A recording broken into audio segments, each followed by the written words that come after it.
مجدد کون ہوتا ہے؟ مجدد کہتے کسے ہیں؟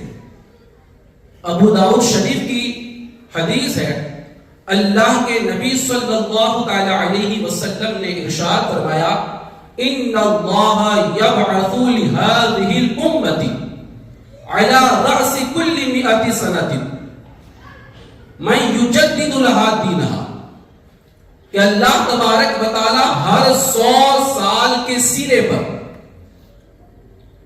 اس امت کے لیے ایک ایسے شخص کو دنیا میں بھیجے گا جو دین کی تجدید فرمائے گا، دین کو صاف اور ستھرا کر دے گا۔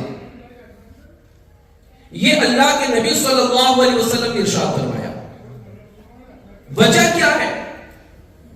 حضور صلی اللہ علیہ وسلم آخری نبی ہیں، ان کے بعد کوئی نیا نبی آنے والا نہیں ہے۔ پہلے نبی کنٹینیو آتے تھے، بلکہ ایک ایک وقت میں کئی انبیاء کرام وہاں دنیا کے اندر جلوہ گر ہوتے تھے۔ اب حضور کا دنیا سے وصال فرمانا اور قیامت تک کسی نئے نبی کا نہ آنا، اور ظاہر ہے کہ پھر خرافات پیدا ہوں گے، دین کے اندر بگاڑ پیدا ہوگا، دین میں خرابیاں پیدا ہوگی، اس طرح کے حالات پیدا ہوں گے۔ تو اللہ کے نبی صلی اللہ علیہ وسلم نے ارشاد فرمایا کہ ہر 100 سال کے اندر دین کمزور ہوگا، دین پر حملہ ہوگا، کبھی عقائد پر حملہ کیا جائے گا، کبھی ناموس رسالت پر حملہ کیا جائے گا، کبھی اللہ تبارک و تعالیٰ کی عظمت و شان پہ حملہ کیا جائے گا، یعنی کبھی آپ کے عقیدے کو خراب کرنے کی کوشش کی جائے گی، کبھی آپ کے اعمال کو خراب کرنے کی کوشش کی جائے گی، کبھی قرآن عظیم پر حملہ کیا جائے گا، کبھی سنت مصطفیٰ پر حملہ کیا جائے گا، کبھی صحابہ کرام کی عظمت پر حملہ کیا جائے گا، کبھی اہل بیت اطہار کی عظمت پر حملہ کیا جائے گا۔ ہر دور کے اندر اسلام کے اوپر چاروں طرف سے حملے ہوتے رہیں گے اور اسلام کو بگاڑنے کی کوشش کی جاتی رہے گی، اسلام کے اندر خرابیاں پیدا کرنے کی کوشش کی جائے گی۔ اللہ کے نبی صلی اللہ تعالی علیہ وسلم نے اپنے امتیوں کو باخبر فرمایا اور فرما دیا کہ بے فکر ہو جانا، گھبرانے کی ضرورت نہیں ہے۔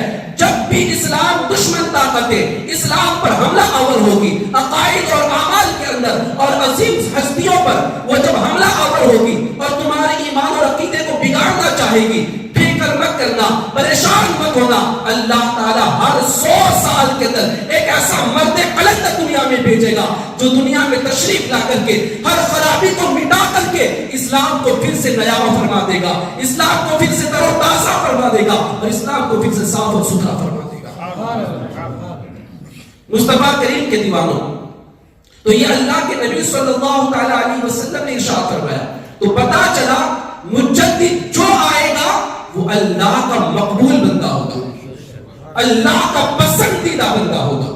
اس لیے میں نے یہ کہا ہے کہ جتنے بھی اولیاء کرام دنیا میں گزرے، ضروری نہیں کہ ہر مجدد ہو، لیکن ہر مجدد اللہ کا ولی ضرور ہوتا ہے، ہر مجدد اللہ کا ولی ضرور ہوتا ہے۔ مصطفیٰ کریم کے دیوانوں، سب سے پہلے مجدد اس امت کے اندر پہلی صدی کے مجدد حضرت عمر بن عبد العزیز رضی اللہ تعالیٰ عنہ ہیں، جو عمر فاروق کی پوتی کے بیٹے ہیں، یہ سب سے پہلے مجدد ہیں۔ اور 14ویں صدی کے مجدد امام اہل سنت الشاہ امام احمد رضا خان فاضل بریلوی علیہ رحمہ ہے۔ ہر صدی کے اندر اللہ تعالیٰ نے مجددوں کو بھیجا، کبھی ایک، کبھی دو، کبھی تین، کبھی چار، اس طریقے سے مجدد آتے گئے اور دین کے اندر پیدا ہونے والے بگاڑ کو ختم کر کے دین کو صاف اور ستھرا کرتے گئے۔ مصطفیٰ کریم کے دیوانوں، آج ہمیں دو عظیم مجددوں پہ گفتگو کرنی ہے۔ پہلے مجدد جس کے ہمیں بات کرنی ہے وہ مجدد الفسانی، امام سرہندی، جن کا نام ہے احمد، اور یہ 31 واسطوں سے آپ کا نسب حضرت سیدنا عمر بن خطاب رضی اللہ تعالیٰ عنہ سے جا کے ملتا ہے، یعنی آپ عمر فاروق کے بیٹے ہیں، آپ کی اولاد ہیں۔ مصطفیٰ کریم کے دیوانوں، حضرت مجدد الفسانی، اللہ نے آپ کو کیوں بھیجا؟ کس لیے بھیجا، کون سی خرابی پیدا ہوئی تھی اس وقت؟ تو آپ 11ویں صدی کے مجدد ہیں، اور اس وقت ہندوستان کی سرزمین پر جس کی حکومت تھی اس کو پوری دنیا جلال الدین اکبر کے نام سے جانتی ہے۔ یہ مغل بادشاہ اکبر جو افغانستان سے لے کر بنگال تک پورے علاقے پر اس کی حکومت تھی، اس وقت مجدد الف ثانی کو اللہ تبارک و تعالیٰ نے اس دنیا کے اندر بھیجا۔ کیوں بھیجا؟ اکبر نے کیا خرابیاں پیدا کی، اکبر نے کیا ماحول بگاڑا تھا؟ تو آپ کو سمجھانے کے لیے بات عرض کروں کہ اکبر کی زندگی کے آپ 3 حصے کریں، 3 دور۔ اکبر نے تقریباً 50 سال تک حکومت کی ہے، 1556 سے لے کر 1605 تک 49 ایئرس ہوتے ہیں۔ اس میں پہلے جو 20 سال ہے نا، اکبر بہت ہی سیدھا سادہ، ایک اچھا مسلمان، نماز کا پابند، مزارات اولیاء پر حاضری دینے والا، شریعت کا پاسدار، علماء اور مشائخ کی عزت کرنے والا تھا۔ 20 سال تک وہ بالکل صحیح طور پر اپنی زندگی گزار رہا تھا، اس میں کسی طرح کی کوئی خرابی نہ تھی، یہاں تک کہ وہ خود اپنے ہاتھوں سے مسجد میں جھاڑو لگایا کرتا تھا۔ وہ اتنا شریعت کا پابند تھا اور علماء اور مشائخ کی عزت کرنے والا تھا کہ اپنے ہاتھوں سے عالموں کی جوتیاں سیدھی کیا کرتا تھا۔ 20 سال تک اکبر کا یہ عالم تھا، لیکن اس کو حکومت کی لالچ اور جو دیگر اس نے شادیاں کی تھی ان عورتوں سے جو مومنہ نہیں تھی، اور دوسرا یہ کہ وہ سب کو اپنا بنانا چاہتا تھا۔ پھر کیا ہوا؟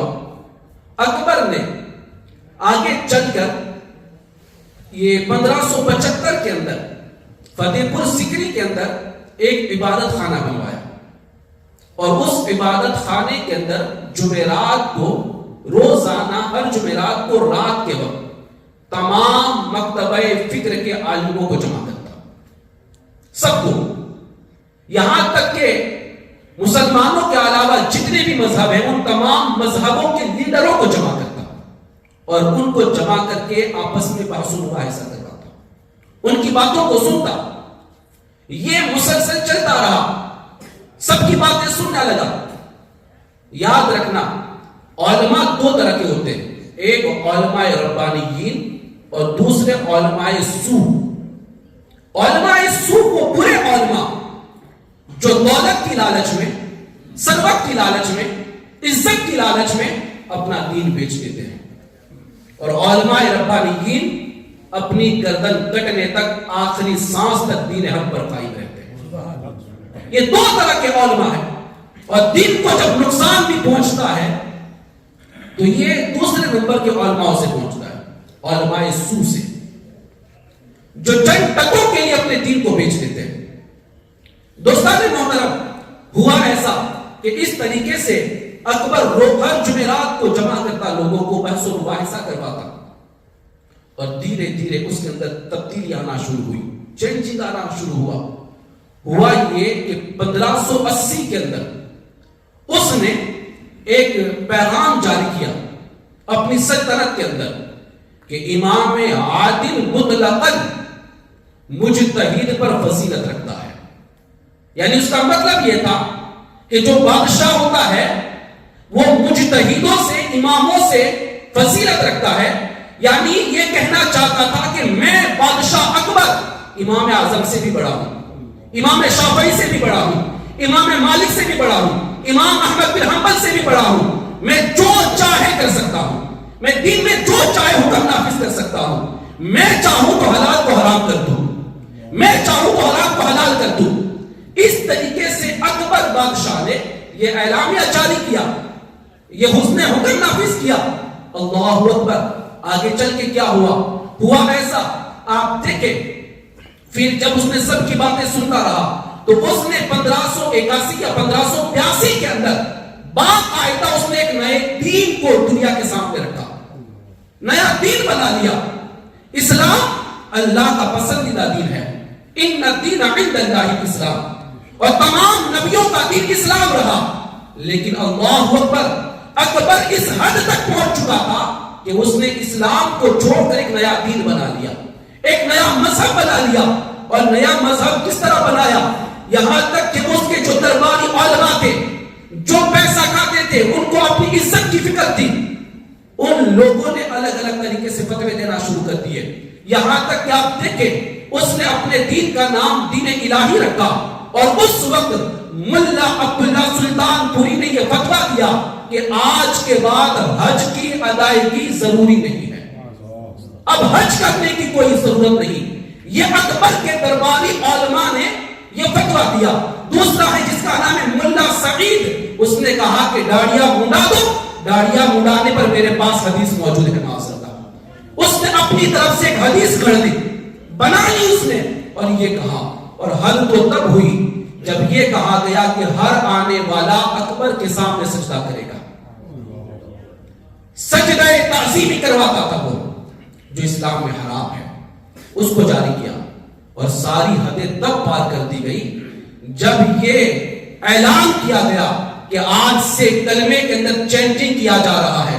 لا الہ الا اللہ محمد رسول اللہ کی جگہ پر لا الہ الا اللہ اکبر خلیفۃ اللہ کہا جائے گا.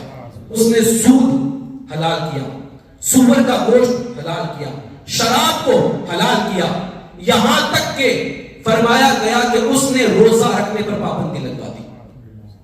ایسے بہت سارے عقیدے تھے جو بنائے گئے، گھڑے گئے، اور ایک نیا دین دنیا کے سامنے لا کے رکھا گیا، اور اس دین کا نام دین الہی رکھا گیا.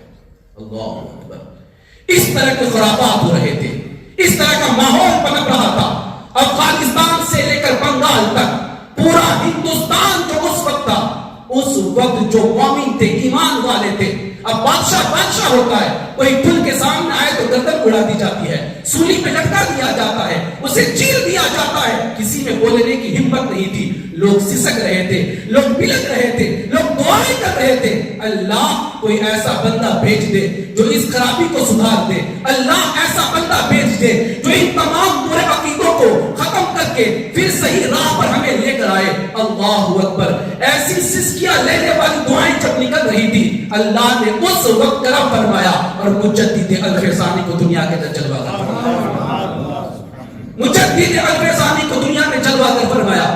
مجدد الفیضانی جب دنیا میں تشریف لائے، جب آپ نے دیکھا کہ اکبر کے حالات اس طریقے سے ہیں، اور دیکھا کہ اگر کھل کے باہر آئیں گے اور بات کریں گے تو گردن مار دی جائے گی، سولی پہ لٹکا دیا جائے گا، آپ نے سوچا اب میں وہ رویہ اختیار کروں، میں اس طریقے سے تبلیغ کروں جس طرح مصطفیٰ جان رحمت نے مکہ میں فرمائی. پوشیدہ طور پہ چھپ کر ایک ایک بندے کو پکڑ پکڑ کر کے میں دین کی دعوت دوں گا اور دین پر لے کر آؤں گا. آپ نے سب سے پہلے اپنے شاگردوں کو تیار فرمایا، علماء کی ٹیم تیار فرمائی، مریدین تیار فرمائے، خلفاء تیار فرمائے، اور آپ نے پورے ہندوستان میں جہاں جہاں اکبر کی حکومت تھی، آپ نے اپنے مریدوں کو پھیلایا، اپنے علماء کو پھیلایا، اپنے خلفاء کو پھیلایا، اپنے چاہنے والوں کو پھیلایا.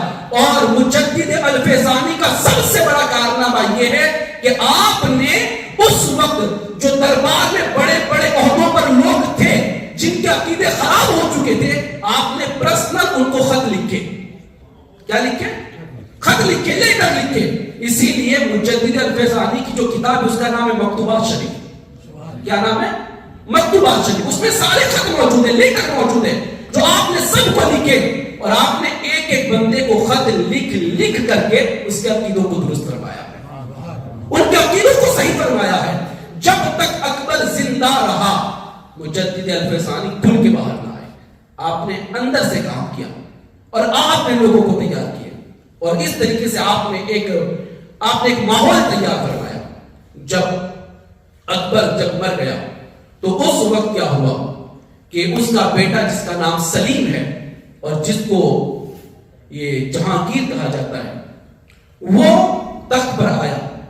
اس کا عقیدہ بھی اتنا خراب نہیں تھا، اس کا عقیدہ سنیوں والا تھا، اس کے عقیدے میں بھی اتنا بگاڑ پیدا نہیں ہوا تھا. لیکن اس کی جو بیوی تھی وہ شیعہ مذہب پر عمل پیرا تھی، جس کا نام تھا نور جہاں بیگم. تو اس وقت ایک مرتبہ ہوا بھی ایسا جو ان کی عادت ہوتی ہے. نور جہاں بیگم نے ایک مرتبہ جہانگیر کے سامنے حضرت عمر فاروق کی برائی بیان کی, حضرت عمر فاروق کی توہین کی, ان کی شان میں گستاخی اور بے ادبی کی. اس وقت جہانگیر نشے کے عالم میں تھا, انگور کی شراب کا نشہ کرتا تھا, نشے میں تھا, لیکن اندر ایمان کی چنگاری جل رہی تھی. اس نے فوراً اپنی بی بی نور جہاں بیگم کو تھپڑ لگائی اور کہا, جانم جان دادا اب ایمان نہ دادا, اے میری جان میں نے تجھے جان دی ہے, ایمان نہیں دیا ہے. خبردار صحابی کی شان میں گستاخی نہ کرنا, بے ادبی نہ کرنا, اس لیے کہ نبی کے صحابہ بڑے عظیم ہیں, ان کا مقام اور مرتبہ بہت بلند و بالا ہے. مصطفیٰ کریم کے دیوانوں, اس طریقے سے آپ اس وقت جہانگیر نے اپنی بیگم کو تھپڑ مار کر یہ بات کہی تھی.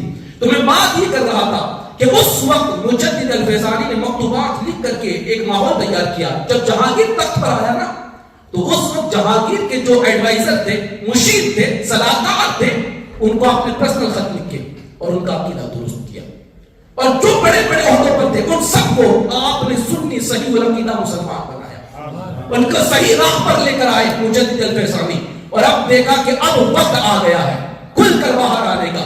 اب مجدد الفیضانی کھل کے باہر آئے اور ان تمام چیزوں کا رد کرنے لگے. تو اس وقت کچھ ایسے ہوتے ہیں جو بدنام کرنا چاہتے ہیں, ان کو گرفتار کروانا چاہا. وہی نور جہاں بیگم کا بھائی آصف خان جو وزیر تھا جہانگیر کا, تو اس نے کیا کیا کہ ایک عالم کو تیار کیا اور کہا کہ یہ جو مکتوبات ہیں مجدد کے اس میں تحریف کرو, رد و بدل کرو, اور کچھ ایسا کرو کہ اس پر کفر کا فتویٰ لگا دیا جائے, اسے قید میں ڈال دیا جائے. مجدد الفیضانی پر کفر کا فتویٰ لگایا اور کہا کہ یہ تو اپنے آپ کو صدیق اکبر سے افضل کہتا ہے معاذ اللہ. اس طریقے سے کفر کا فتویٰ لگایا گیا. تو جہانگیر نے آپ کو اپنے دربار میں بلایا کہ مجدد الفیضانی کو میرے پاس بلاؤ. جب مجدد الفیضانی کو بلایا گیا تو آپ داخل ہوئے. جتنے بھی آتے تھے سجدہ کرتے تھے, آپ نے سجدہ نہ کیا, بالکل سیدھے کھڑے رہے, سجدہ نہ کیا آپ نے. ابھی وہ رواج چل رہا تھا جو اکبر نے رائج کیا تھا, آپ نے سجدہ نہ کیا. تو اس وقت درباریوں نے کہا, بادشاہ دیکھو تو صحیح کہ آپ کو سب لوگ سجدہ کرتے ہیں. مجدد الفیضانی نے سجدہ نہ کیا, احمد سرہندی نے سجدہ نہ کیا. اس وقت جب آپ سے پوچھا گیا تو آپ نے کہا کہ میں خدا کے سوا کسی کو سجدہ نہیں کرتا, اور یہ سجدہ حرام ہے, یہ سجدہ تعظیمی ہے, اس کو میں جائز قرار نہیں دیتا. اس طریقے سے آپ نے اس کی مخالفت فرمائی. مصطفیٰ کریم کے دیوانوں, اس طریقے سے جب آپ نے مخالفت فرمائی اور آپ کو اس وقت بادشاہ کو ابھارا گیا تو آپ کو گوالیار کے قلعے کے اندر قید کر دیا گیا. فرمایا جاتا ہے کہ جہانگیر نے آپ کو تقریباً پہلے 2 سال تک قید کیا اور پھر کچھ سال آپ کو لشکر کے ساتھ کر دیا تھا. جب آپ گوالیار کے قلعے میں گئے, پہلا دن تھا, وہاں پر جتنے بھی قیدی تھے, بہت سارے قیدی تھے, ہزاروں کی تعداد میں قیدی تھے. کوئی چوری کے الزام میں تھا, کوئی اور الزام میں تھا, کوئی مرڈر کے الزام میں تھا. بہت سارے قیدی وہاں پر موجود تھے اور بہت سارے تو مسلمان بھی نہیں تھے, وہ کفار تھے. اس وقت جب گوالیار کے قلعے میں آپ گئے تو آپ نے سب سے پہلے وہاں پہنچ کر نماز کے وقت اذان کہی, اللہ اکبر اللہ. تو کہنے والوں نے کہا, قیدیوں نے کہا, اذان کیوں دیتے ہو, تم اکیلے ہو, خود نماز پڑھو گے, کون ہے تمہارے ساتھ؟ اس وقت آپ نے کوئی جواب نہ دیا. دھیرے دھیرے سب کو اپنے قریب کیا, دین کی تعلیم دی, صحیح عقیدہ سکھایا. اللہ اکبر. فرمایا جاتا ہے کہ مجدد الفیضانی نے گوالیار کے قلعے کے اندر جتنے سال آپ رہے اتنے سال محنت کر کے, رات دن ایک کر کے آپ نے تقریباً 700 علماء کرام کو تیار فرما دیا. 700 علماء کی ٹیم تیار فرما دی. دشمن ابھی بھی بے چین ہے اور بے قرار ہے کہ باہر ہے تو بھی دین کا کام کر رہا ہے, اندر ہے تو بھی دین کا کام کر رہا ہے. اب کیا جائے تو کیا کیا جائے؟ کچھ لوگوں نے بادشاہ جہانگیر سے کہا ان کو قید سے نکال کے آزاد کر دیا جائے, یہ تو یہاں پر بھی علماء کی ٹیم تیار کرتے ہیں. تو اس وقت جہانگیر نے کہا کہ جاؤ ان سے کہو کہ آپ کی رہائی کا آرڈر آ چکا ہے, آپ کو رہا کیا جاتا ہے. آپ نے کہا مجدد الفیضانی رہا نہیں ہوگا, ہم قید قید سے باہر نہیں جائیں گے، ہم قید سے اس وقت نکلیں گے جب ہماری شرطوں پر عمل کیا جائے گا، ہماری بات مانی جائے گی۔ کہ تمہاری بات کیا ہے؟ کہ جتنے گندے عقیدے اکبر نے رائج کیے تھے ان تمام عقیدوں کو ختم کیا جائے، سارے رواجوں کو ختم کیا جائے اور اسلام کو حکومتی سطح پر لاگو کر دیا جائے، اسلام کو حکومتی سطح پر لاگو کیا جائے۔ اور مجدد الفیضانی کی بات مانی گئی، اسلام کو حکومتی سطح پر لاگو کیا گیا، پھر افغانستان سے لے کر بنگال تک پورے ہندوستان کے اندر ایک ہی چرچا تھا اور ایک ہی عقیدہ تھا، اور جتنی خرابیاں اکبر پیدا کر کے گیا تھا وہ ساری خرابیوں کو مجدد الفیضانی نے اپنی محنت سے دور کروا دیا۔